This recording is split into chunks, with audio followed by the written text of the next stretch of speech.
Hey everybody, welcome to PTM Life. We're going to review Wolves, Rings of Power, and Agatha All Along. I didn't know people like you really existed. They don't. There's nobody can do what I do.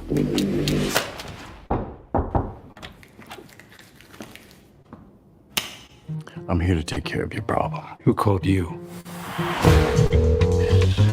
We clearly have a situation here. We have decided that the only course of action is for you both to work together. No, it's not how I work. This is not how I work.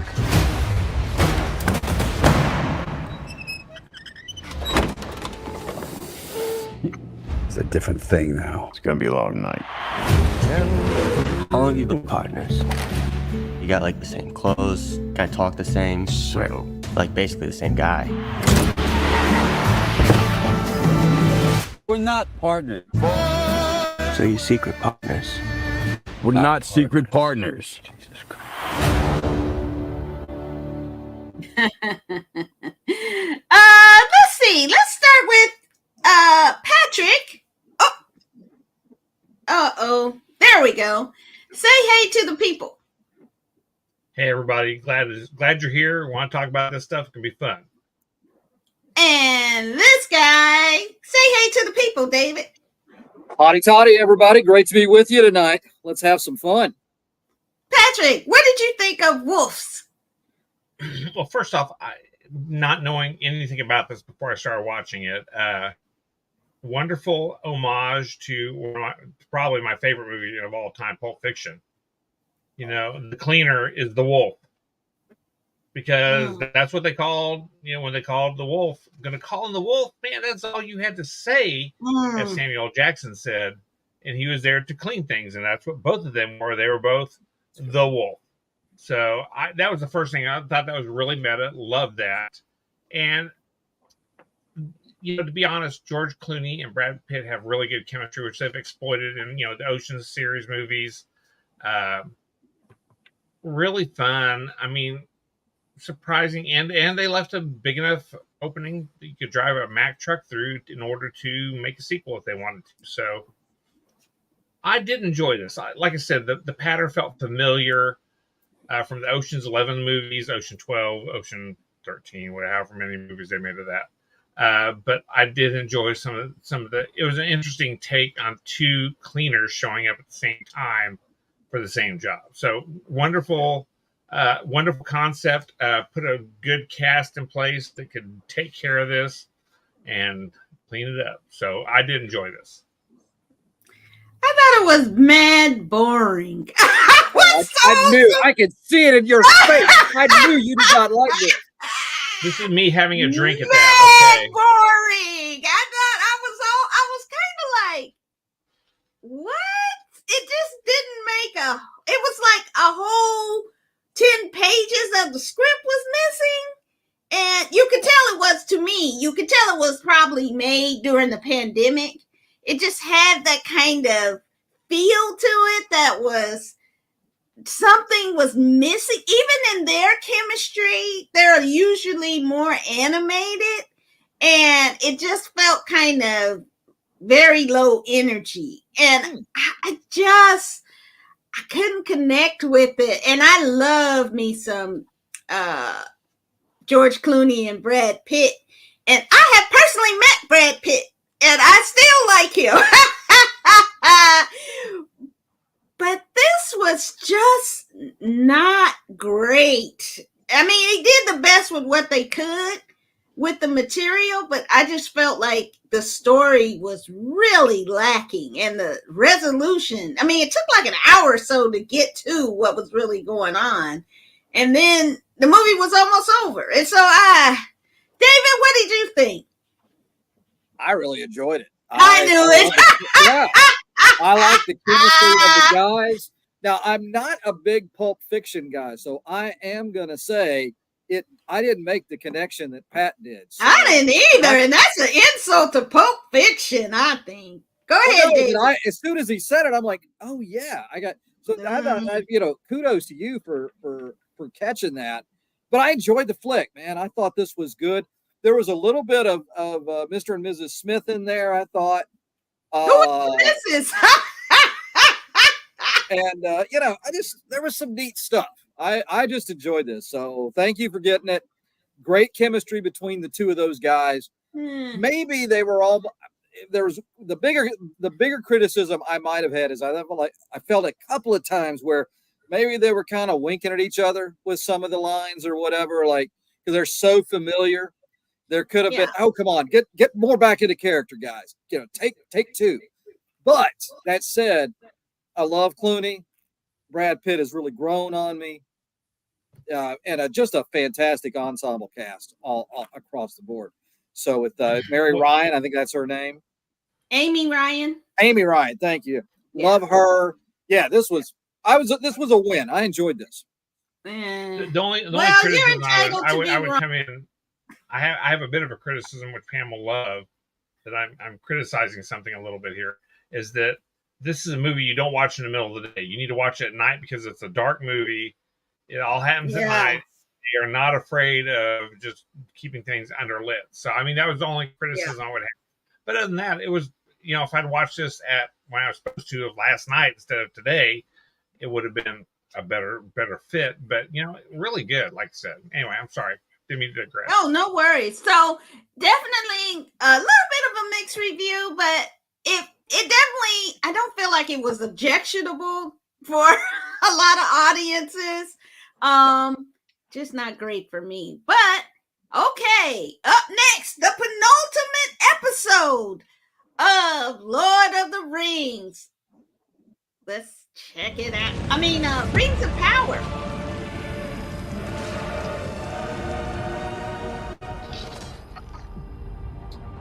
All this can end. Finish the 9, and I will spare your city.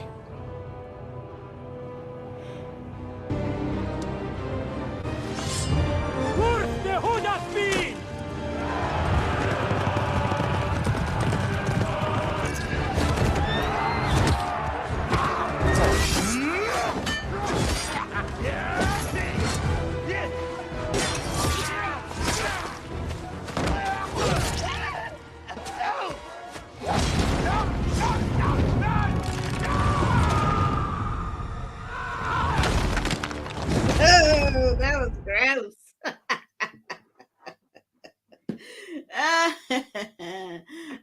Let's go to our resident Tolkien expert who probably is going to complain about the non-Tolkien elements. Pat, what'd you think? What do you got? Okay. What the hell with the kiss between Elrond and Galadriel? That was so wrong. I'm like, no, dude, no. But it was a feint. It was a feint. It was a. Didn't matter. It was weird. I loved it. It was weird. I it's like kissing your sister. Literally, it's like kissing your mother. Literally, it is like kissing his future mother-in-law. So that might make a good movie. For thousands of years. That might make a good movie, though, Pat. I'm just saying. Oh. I don't know what kind of websites we've been visiting, but whatever, it was, the action was decent. I mean, I have problems with the fall of Eragon. I'm pronouncing badly, I'm sure, because they pronounce it differently than what I always pronounced it in my head, reading it over the years. Some really interesting concepts where they've hidden the 9 from Sauron, which is weird because I'm thinking because he hasn't forged the 1 still. So I mean, there's still some things. And again, I'd like to come back to the weird. Mithril is essential to making everything work, even though Frodo was walking around with a whole coat of the damn stuff in Lord of the Rings. I mean, it was a common armor. It was expensive, yes, but it was super hard. And for them to just say, "Oh, well, this is what's bringing the elves back and making it so they can live here," and I'm like, "Is it though?" So I don't know. If I didn't know anything about this, it would be enjoyable. But I have some issues with it as a true fan of it and a kind of a bit of a, as you call me, a Tolkien expert. There's things with it that I have trouble getting past. But in a strictly objective entertainment sense, it wasn't bad. It was a good battle scenes. Some of it was kind of weird, but I blame Peter Jackson for setting that bar way back, in the 90s. So here we are. So anyway, that's my review. Mixed at best. I liked it. I thought it was a great. Of course you did. Penultimate episode to get ready for probably a blockbuster finale. Now I disagree, of course, about Galadriel and what's his name? Elrond. Because it was a sneak. And so I thought they had been friends all those years. And, it certainly was believable that, friends might kiss. But the real thing was he slickly slid her that pin. So I was like, oh, that was so slick. But poor Celebrimbor. Poor guy. He, but I had to give it to him. Him and his peeps came through in the end to no avail, but he finally kind of stepped up. So I was kind of happy for him. But my boy getting killed. I knew you'd be sad about that. Oh my God, I was thinking of that. I didn't like that. That made me very sad. He was a really good character. So I didn't much care for that. And but Charlie Vickers, somebody needs to really give this guy his flowers, because his depiction of Sauron is every episode is built up, and he is just so deliciously seductive and evil, and I just love it. And you love to hate him. And so I can't wait to see how they do him in the future as he becomes more and more Sauron, or, I just can't wait to see what he does with it. So I'm just super excited, especially for next week. And here's the other sad scene. If you haven't watched it, turn your thing down right now. It's going to be a little bit of a spoiler. But I was so sad for Elrond and what happened. You could just feel him. Just, no, they're going to be here. Don't worry. No. And you could just see the hurt on his face. And the actor is just such a great at that. I think his name is Robert Aramayo. You could just see the disappointment. It was so great of a scene. So I really thought this was a fantastic episode. David, what you think? I think, again, as someone who comes from it, not knowing all the mythos of it, there is a sense of liberation. And from my perspective, it took me a little bit, but once I got into it, there is an epic quality to this, just in the way it's filmed, the grandeur. And I would probably, the relationships and thinking about this isn't how this person would be, or, they got a little bit of room maybe because these elves live for so long, and people, see, that's what I'm saying, over a few years, let alone centuries. But I get Pat's point on that. But as an outsider, there is something that's epic. Once I could kind of get my head around the names and the languages and things, there is a little bit thinking about, some of the stuff out in the desert area, almost like an Old Testament kind of feel to some of the stories there, with the landscape and all. So I'm enjoying it. Again, if I was a Tolkien expert, I probably would be just as much up in arms and raising the criticisms that Pat is, but I'm blissfully ignorant to that. So I'm just saying, watch some stuff. So I think it's something I think another great moment was the troll, and actually just how they did that it looked so realistic. And then picking up the elves and using the elves as shields. I just thought that like special effects, kind of things going on there. So definitely, I think it's a lot of fun. Little bit of a mixed review, but I think it's the epic quality, as David says. Definitely you should check out this week's episode, the next to the final episode of The Rings of Power. And the episode was called Doomed to Die. And so, oh no, I don't know what's going to happen next week. Okay. And down the yellow brick road, sliding on skincare, is our episode of Agatha All Along. Let's take a peek.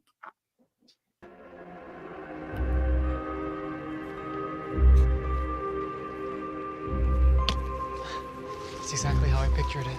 So if we just follow the instructions of the ballot, we'll be safe as kittens. Okay?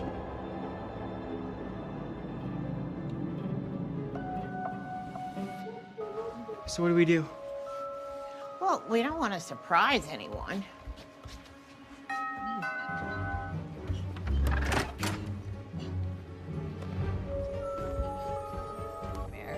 The road changes for the coven. Wine! Wait. We don't know what's gonna happen if we drink that. Oh, sure we do. Something terrible. 2 harbingers of doom. To the prize. All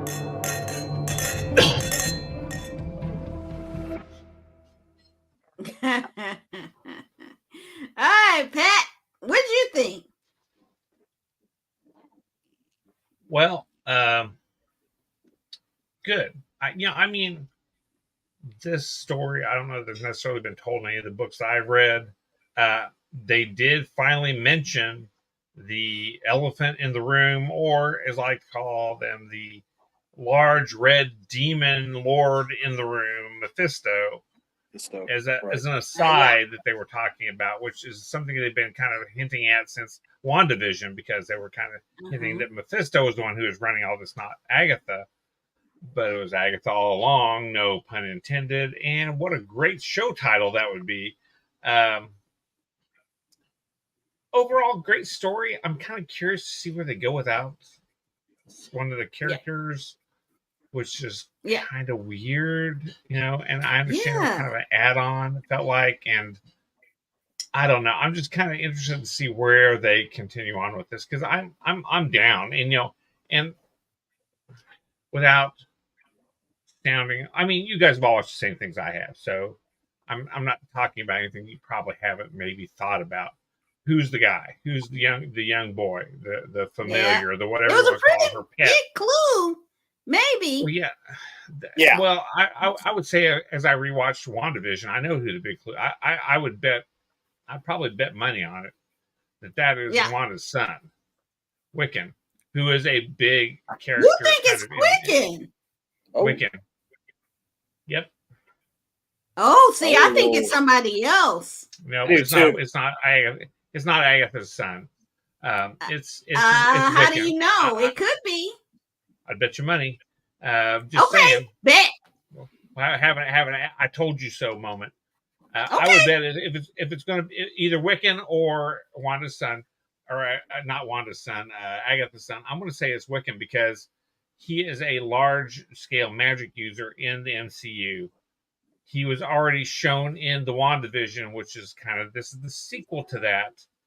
And you never knew what really happened to him. So I'm thinking that, and he is actually canonically gay. And so you got a boyfriend that is shown in the first episode. I mean, there's several big clues that this might be Wiccan. So let's see where it goes. And I'll be glad to accept your I told you so later in the series. I think it's Agatha's son. I think if it is, you can tell me I told you so. That'll be fine. I don't know. I've been trying to think. Who could it be? And then there were those couple of things that they showed of her, and then something he said, and I was like, oh, I think maybe it might be it. And so I think that's good. I thought that the scene where they're drinking the wine and then their faces blow up, but it looks like cosmetic surgery gone bad that you might see on Botched or one of these other. But I also thought that was a really funny kind of moment talking about the Real Housewives kind of franchises, because they're always drinking wine and they all have all this stuff all in their faces and whatnot. And so I just thought it was funny kind of moment talking about the pop culture of these housewives franchises and plastic surgery in general amongst, women, distorting them. And it was a nice subtle jab at that. And just as an FYI, wine drinking, the consumption of wine became such a massive sport here in Arlington County. The county stopped accepting wine bottles for recycling. That's how many wine bottles we had. It's like, no, we're good. You got to do something else with them. That's so.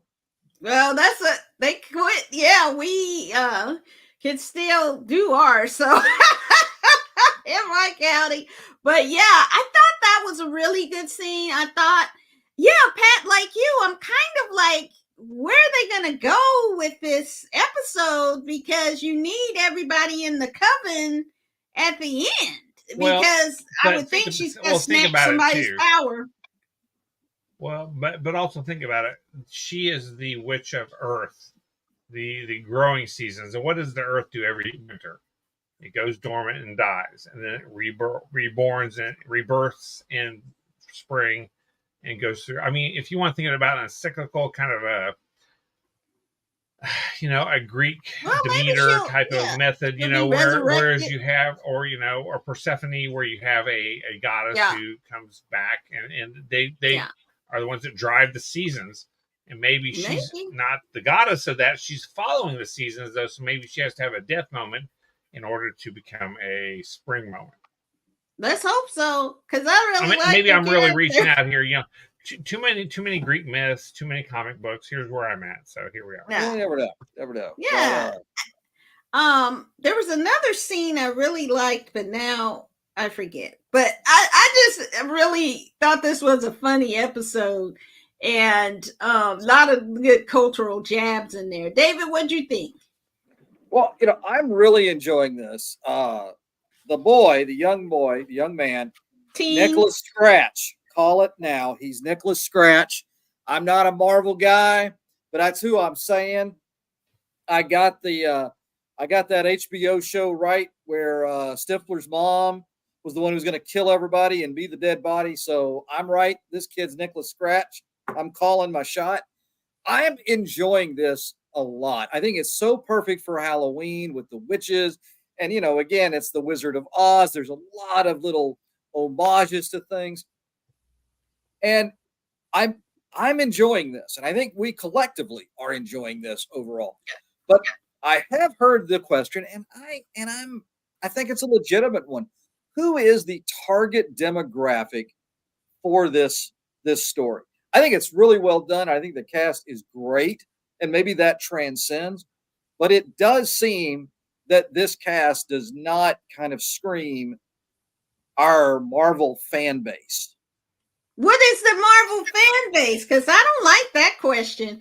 What is it that people think is the Marvel fan base? Because every one of those women represent the Marvel fan base in one way or the other. So I think just stereotypical thought is superheroes, capes, arch villains, those kind of things. And I mean, I'm thoroughly enjoying it, and I love Catherine Hahn, so I'm really glad she's getting a chance to shine.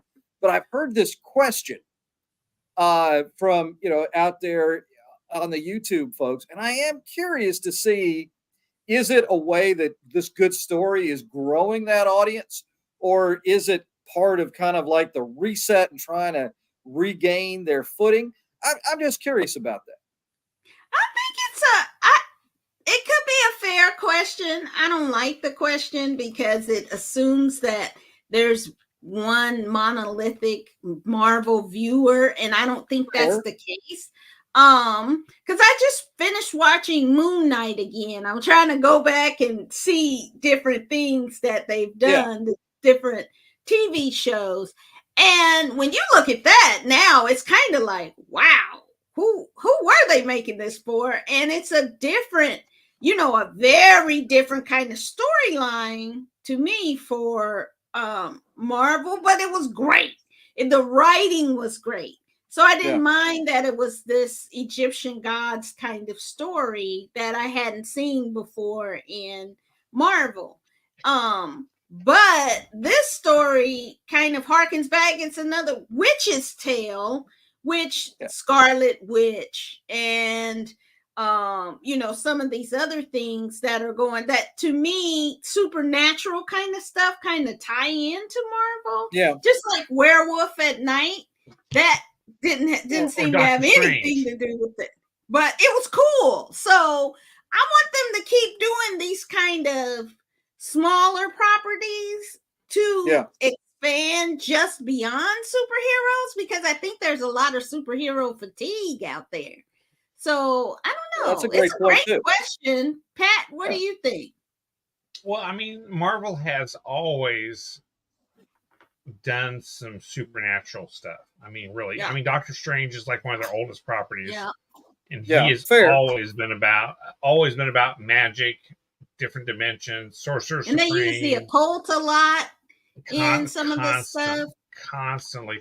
Then you think like Man Thing, Swamp Thing, you've got that. I mean, there's and Blade, vampires. I mean, there's tons of occult throughout. Hercules, Marvel. they put him in these. Hercules is a god. You got the Greek pantheon, Hercules and all them. You got Thor, who's a Norse god, and all that pantheon throughout that. I mean, there's a lot of stuff going on there. Yeah, we have never been very gun shy about diving into different cultures, for the simple fact that it's always exotic and fresh to someone who grew up in the Midwest, who didn't understand, was not familiar with the zombies of Dr. Voodoo, who is a big character, who's actually currently the headmaster of Strange Academy, where they're training young sorcerers. I mean, there's a lot of stuff. I mean, there's all kinds of different cultural traditions that they have to mine for material, for lack of a better word. Mm-hmm. It is definitely colonizer territory here, and they are stealing everything that's not nailed down. I'm telling you what, they have for years, and it's good. But for the most part, it becomes familiar. It makes me, and while I'm against cultural appropriation as an overall arcing thing, it made me interested enough to read African myths. It made me interested enough to read Norse myth. I grew up with the Greek myths because that was, everybody knew those, or everybody was familiar with them, even if you weren't familiar with them. But if you get this stuff exposed to that, hopefully it makes 10% of the people who read it interested enough to go, I don't know anything about Norse myths. Who is Thor? And you dig into that, and that's the whole. I mean, to be honest, that's what brought me into a lot of the mythologies that I've read, because Marvel, to be honest. Right. And don't we need stories about strong women right now when there are forces trying to subjugate women once again? I ain't saying who, but if we have some strong women characters that are out here being baddies, okay, I'm for it. So well, then maybe the answer to the question is that with Marvel, through its history, if people really pay attention, it is like a buffet of many different things. The key ingredient has been, if you like compelling characters, strong protagonists, regardless of gender or orientation or what have you, and you like good stories, you should take a look at what Marvel is producing. Sometimes we're going to get because I think this is a really strong show. This, sometimes these like, well, it's not big.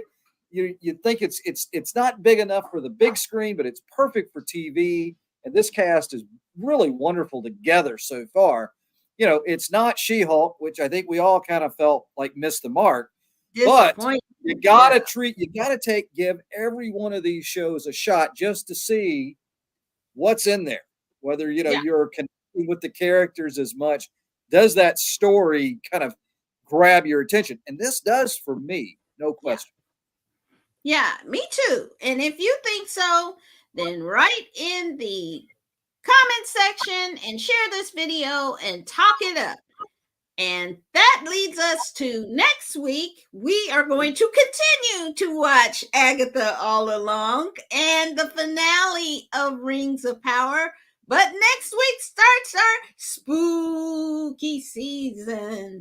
And we kick it off with I Saw the TV Glow on Max. And we will review that next week. And before we go, it's a celebration. It's our anniversary. Yay!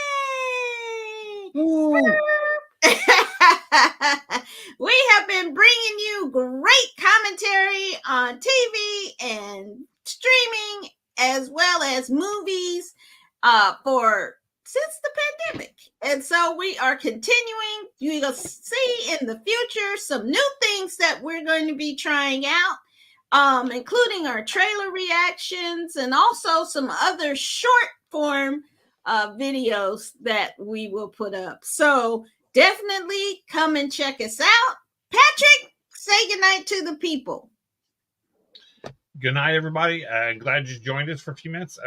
Hopefully, we've given you some enlightenment to make your dark nights a little brighter. Oh, nice. David. Nice. Hey, everybody, thanks for tuning in. And I hope on this, what has been a beautiful day in our nation's capital, some places across the country not having that lucky weather. I hope where you are safe, and you've obviously got power at this point, and everything is going well. So be well to you and yours. And take care, everyone. We'll see you next time. Bye.